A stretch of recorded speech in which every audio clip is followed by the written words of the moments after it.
How about now? Test 1, 2. Do we have audio now?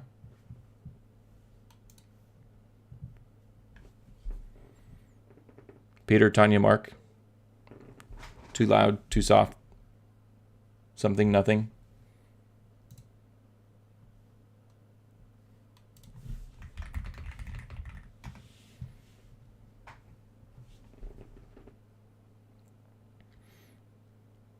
Perfect. All right. Starting over. First YouTube stream. This is a lot of fun. Okay, so welcome to episode 1 of the Almost Friday stream. The reason I call it Almost Friday is because markets close at 1 o'clock. And for me, Friday doesn't start until then, because that's when we can all finally kick back, relax, maybe open a beer or a bottle of wine, and not worry about the stock market until Monday morning. So what you're looking at on your, just to give you context about the stream in case you missed it, I'm going to start doing this every Friday from 12:30 to 1 o'clock until either we hit this indicator and I say that it's time at least for me to buy into this dip, or if it's fun to do, which I think it is, then maybe we'll keep doing it indefinitely. So for some context, what you're looking at on your screen here for the 7 viewers that we have is on the left side, you have the S&P 500. This is a 5-year chart. It goes back quite a bit, and each bar represents 1 week. You can see that this was a week that we were down 2 weeks ago, and this week here, this big green one, obviously this week the stock market was up like 10% when Trump announced that 90-day quote-unquote pause. We can talk more about that later in the stream, but just to keep giving you context, on the right-hand side here, we also have the S&P 500, but this is today's price action in the S&P. Each bar represents 15 minutes, and you can see here we've got some data from yesterday and the day before as well. So what you're also looking at are some lines on top of this stock price chart. So we've got, these are called Bollinger Bands, and just to explain a little bit about what those are, this is my indicator for buying the dip. This middle line, this yellow one, is the moving average of the S&P 500. This is a 52-week average, so we're looking at the average price of the S&P over the last year. The top and bottom lines are 3 standard deviations above and below. I don't want to go into full detail on a statistics lesson, but if you don't know what a standard deviation is, 3 standard deviations means that if we get below this level, we're like 95 or 99% away from this long-term moving average. So in my view, if we get below that 3rd standard deviation, there's a high likelihood that we will quote-unquote revert to the mean and eventually get back up to this yellow line. So every week on Friday, I check this indicator and see I've got this little text box here, and I'm waiting for us to hit this green line. We got pretty close, but of course, a couple days ago, Trump came out and announced a 90-day pause on tariffs, and we didn't hit this indicator. So I'm not going to be reallocating a lot of funds into stocks, but there are some interesting talking points that we can go over after that. With that said, would love to open it up to y'all in the stream. If you have any questions, this is an AMA session. We're here to hang out, talk about the markets. Otherwise, I'll keep going if nobody's got questions.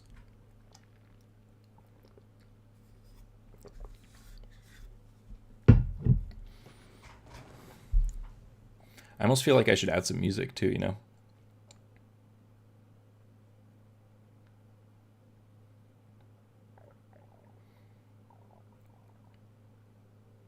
Ask it, Mark. What's your question? Why am I so handsome? Trick question. I'm not handsome. Okay, so with that said, then I want to talk to you about this this increase that we had last week and why I call mega bullshit on that increase. How about the closing bell? Could you elaborate a little more? What about the closing bell? Are you asking what is a closing bell, or?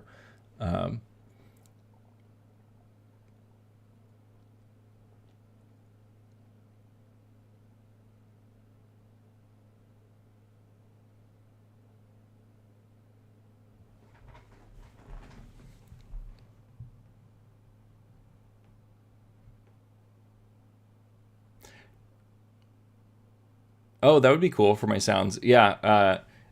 I'm thinking about potentially getting one of those, they call them stream decks. They got a lot of different buttons, and I can add all the different sounds like Jim Cramer has, and punch those throughout the stream. But with that said, let's talk about some stuff that's going on in markets this week. So I think I have the Wall Street Journal up here somewhere. Here we go. And we can also pull up X. I wanted to go over, I guess I'm not logged in on this platform. That's okay, because I have it on YouTube. In case you haven't checked it out yet and you're subscribed to the channel, I highly recommend that you check out the posts tab on YouTube. You can get there by going to any YouTuber's channel, including mine, and going to the post section. And here I post a lot of content that is supplementary to the content that I have on my YouTube videos. And I wanted to dive into this post from 2 days ago. So 2 days ago, the S&P 500 jumped much more than you saw on that picture. It actually went up around, let's see, from this low up to this high. The stock market went up 11% in, 12.4% in 1 day. This was because Trump announced a 90-day pause on tariffs. And this is what I am calling mega bullshit on. Specifically, I call bullshit on this pop. And there are a few reasons why. Let me see if I can find the original post here from pausing these reciprocal tariffs. And let's see if we can find the specific quote here. I'm looking for 10%. All right, so even though there was a 90-day pause in the really high tariffs, the 10% across the board tariffs remained. And even though Canada and Mexico are continuing to have no tariffs, at the time that this went out, China had, I think, around either 54 or 104% tariff rate on them. It was increased to 125%, and now that's up to 145%. So in my view, there's no reason for the stock market to rally this hard on that news. The reality is that there are still 10% tariffs across the board that's still going to increase costs for businesses and consumers around the world.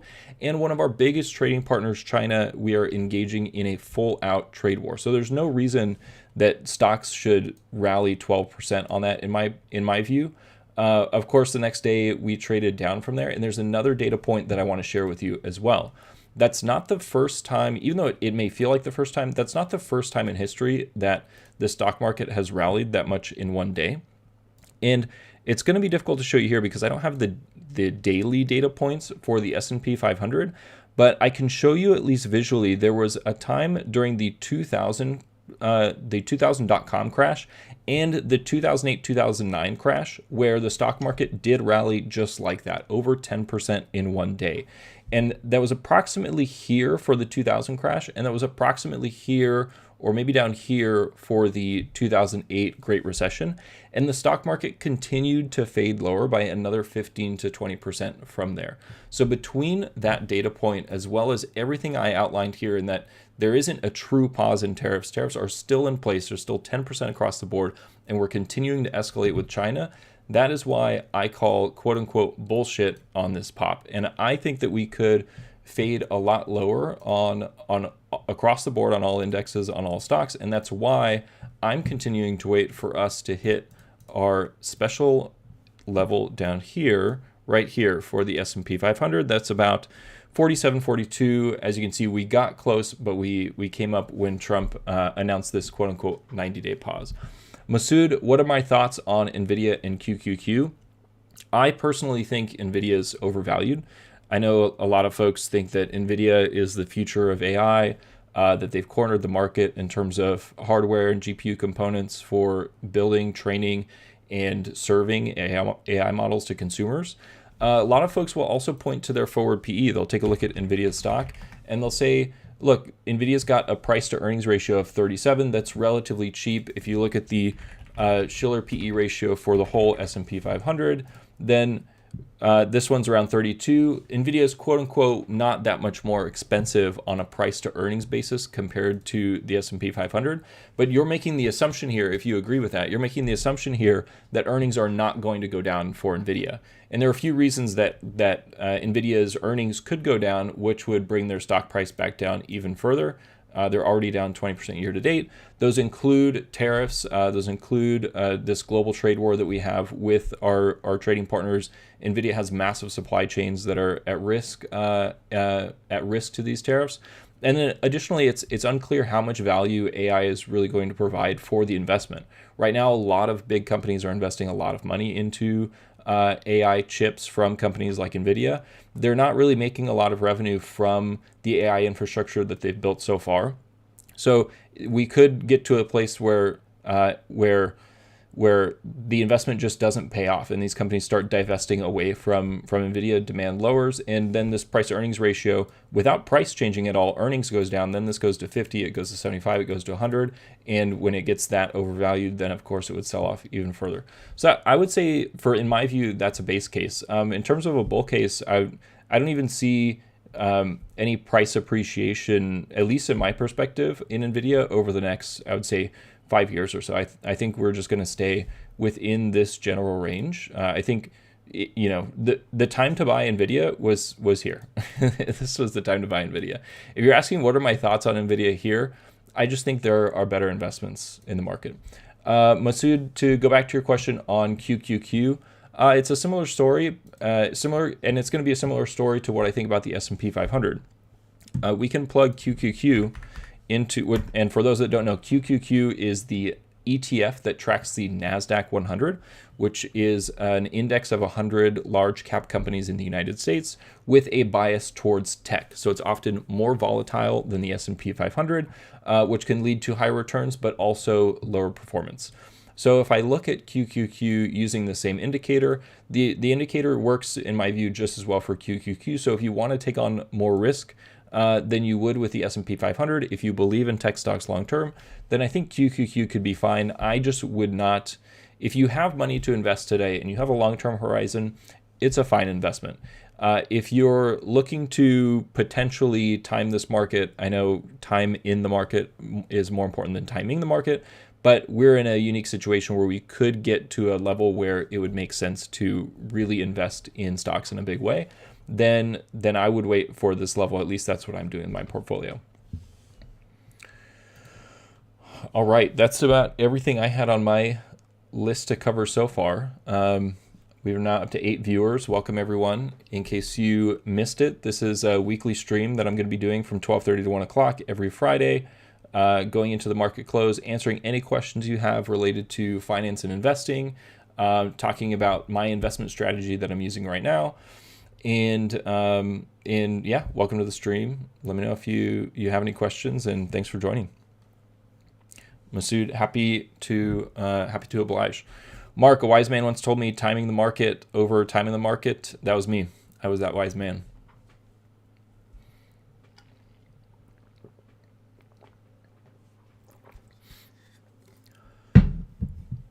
Another interesting, while people are just hanging out and thinking of questions on their mind, wanted to talk about gold. Gold has been on fire lately.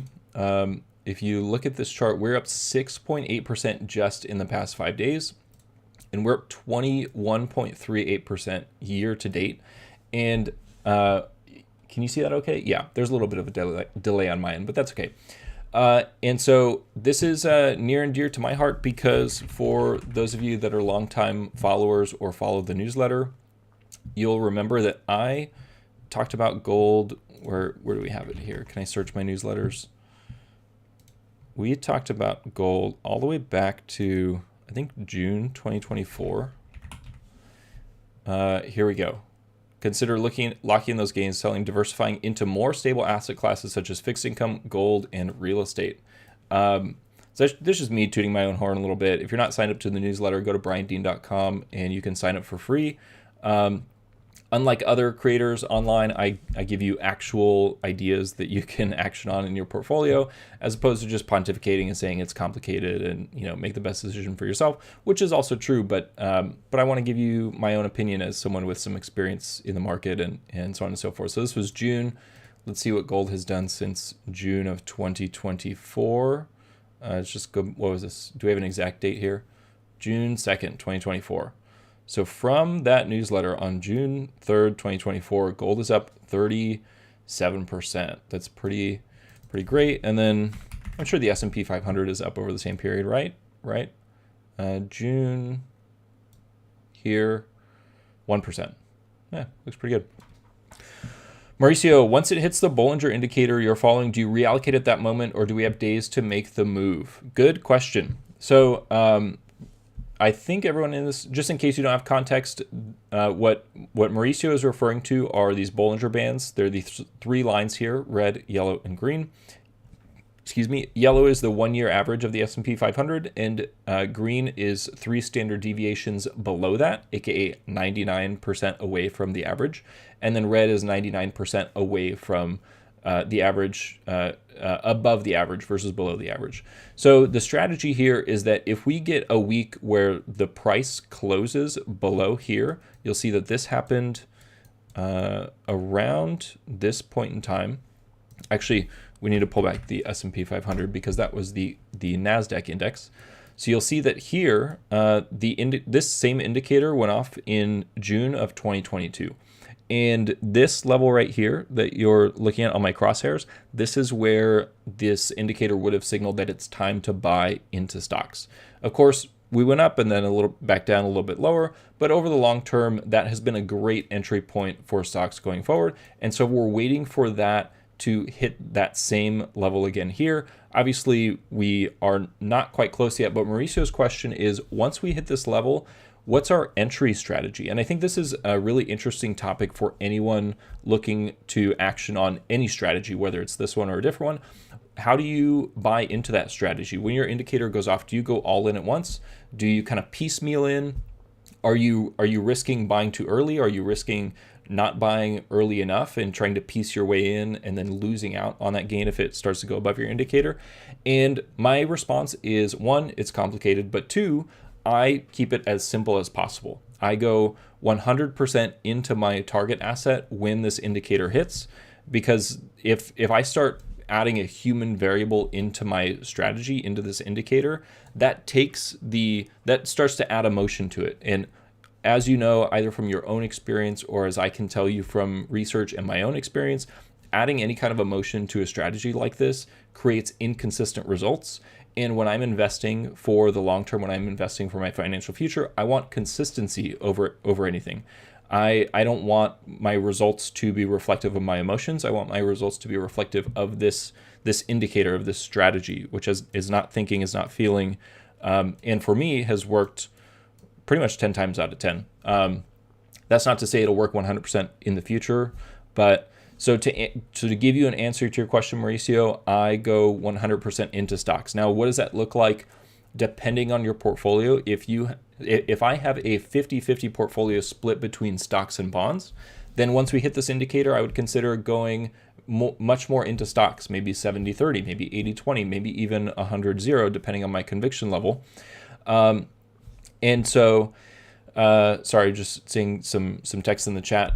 Alternatively, if you have some cash on the sidelines, then you may just invest that into stocks once we hit that indicator. And then last but not least, there are what are called leverage ETFs. I would be very careful with these, but I also don't want to gatekeep this from you either. There are 2x and 3x S&P 500 ETFs. I will pull one of them up here. The one I'll show you is SSO. This is the 2x S&P 500 ETF. And we're going to match these timescales so that we can see the same time frame on both charts. And you can see here that, let me zoom out a little bit just to match these up. So this is the S&P 500 on the left. This is 2x the S&P 500 on the right.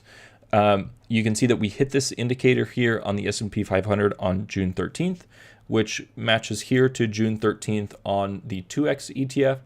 And on this chart, we went from 3,600 to a high of 6,100. So I would just eyeball that at around a 70% gain or so.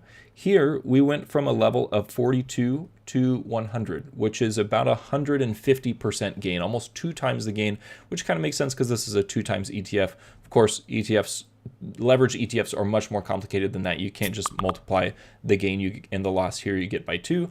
But that gives you a sense for if you believe in this indicator and if you're willing to take on risk and it triggers an entry here, you may want to also consider looking at a leverage ETF to really maximize your potential gain. Of course, you're taking on more risk by doing so. So Mauricio, I hope that answers your question. I hope that gives all the other viewers some context on what we're looking at here. Masood, would you say right now is a good time to buy into GLD, which is the ETF for gold, as a long-term investment? Sorry if I've already answered this. I have not answered this yet, so no worries. And even if I did, totally fine too. I would say, in my view, I do think gold is still a good investment at this level. It's not as, I'm not as bullish on it as I was back in June, as we showed from this newsletter, the AI bubble, where I was posting it in my newsletter. But even today, even in this environment, I was still preaching it back in like February. Let's see if I can go back to this newsletter here and search for gold. I've also been talking about gold this year as well.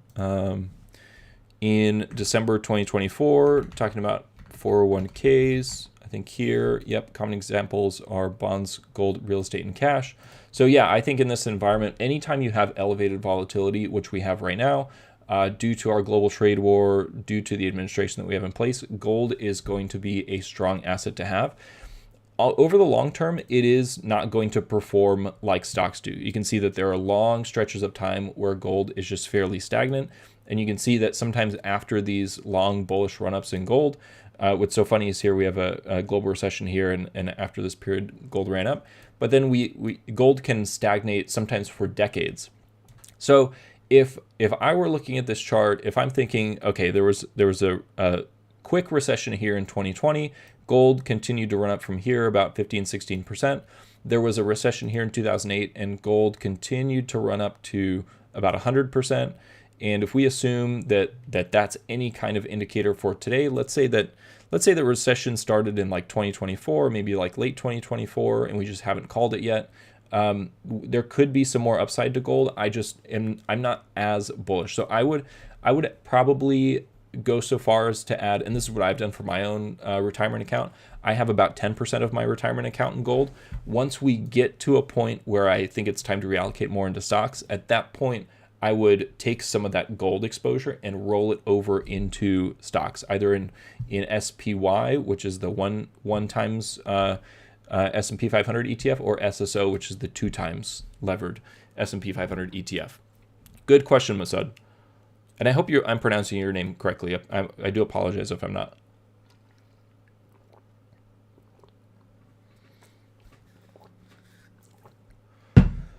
All right, we're 5 minutes away from the close. I think there was one question I didn't answer. Tanya, is there a way to automate the buy when we hit that indicator? There is. It depends on your trading platform. The one that you're seeing here does have that capability. This is called Thinkorswim, and it's offered by Schwab. If you have a Schwab brokerage account, then you have access to Thinkorswim. You just go to trade.thinkorswim.com, log in using your Charles Schwab credentials, and you'll be on this site. There is a little bit of a learning curve, and I can't say that I'm an expert on this platform, but I have seen that you can, in the same way that you can set an alert here on this chart, you can set a buy signal as well. Obviously, this is the S&P 500 index, and you can't buy an index, but SPY, would be the equivalent. And I can pick a level here, say right here, and I can say buy. I can put in the order, set a limit. And that way, if we do get to this level of 472, then I can buy the stock. Any trading platform will allow you to put an order into the future. The interface is just going to be different. What I like about Thinkorswim is you can do it straight from the chart. You can just pick a price level on the chart, and what you're looking at is the up and down, the horizontal price level. It doesn't matter where in time you put it. You can't put an order like in the past, for an example. But I can line this up with that lower green line on the Bollinger Band here, click on the chart, put in a buy order. On any other platform, you would just submit a buy order, but you would need some way to chart out this Bollinger Band if you want to put in this specific price level, or if you want to just take it from here It's the S&P 500, the SPY ETF at 472 and 24 cents, around that level. Something that you should understand, though, if you're going to put an order that's set to trigger in the future, is that this Bollinger Band indicator, this lower line, can go down over time. So if you leave that indicator in too long, let's say that we go back in time to 2022, and we say that we're here, and you set your buy indicator for looks like that's 3,900, 39 and change, and then you just leave it in place. But then obviously we didn't trigger the indicator here, but your buy order would have filled at this level, so it would have filled too early. So I would not necessarily recommend on trying to automate this strategy.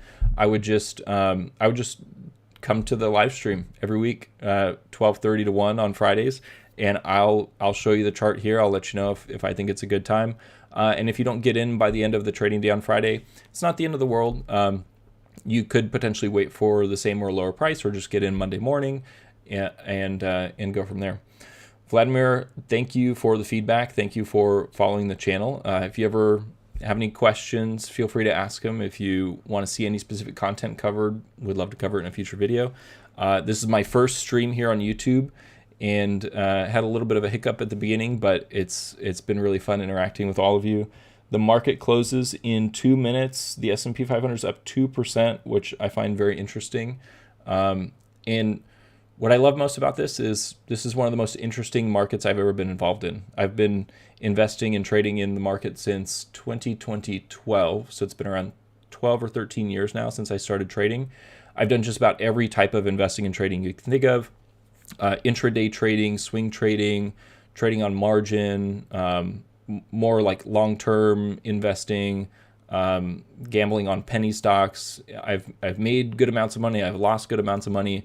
And my goal here is to help you reach your financial goals and learn from my mistakes, and also learn from my successes, and hopefully also join in my successes. So thanks again for joining. Thanks for the feedback, Vladimir and everyone.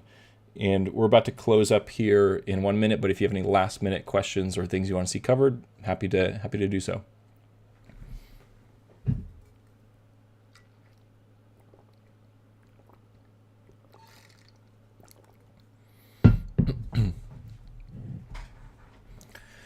Masood, you'd love my take on crypto. Yeah, I'll give you the 30-second take. Crypto's a really tough one. I don't know if you heard that, but this software has a closing bell. So it looks like the market just closed. Let me see if we can pull up today's. Let's see what it closed at today. 5 minutes. All right, so we had a pretty strong move into the close, and congratulations, everyone.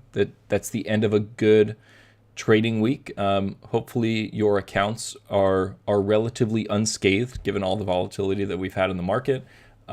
Remember, the worst thing that you can do is invest based on emotions. And I look forward to seeing you in future streams. Masood, we'll talk more about crypto in a future video. But with that, thank you everyone for joining. Hope you had a good time here. I certainly did, and I will see you in the next one.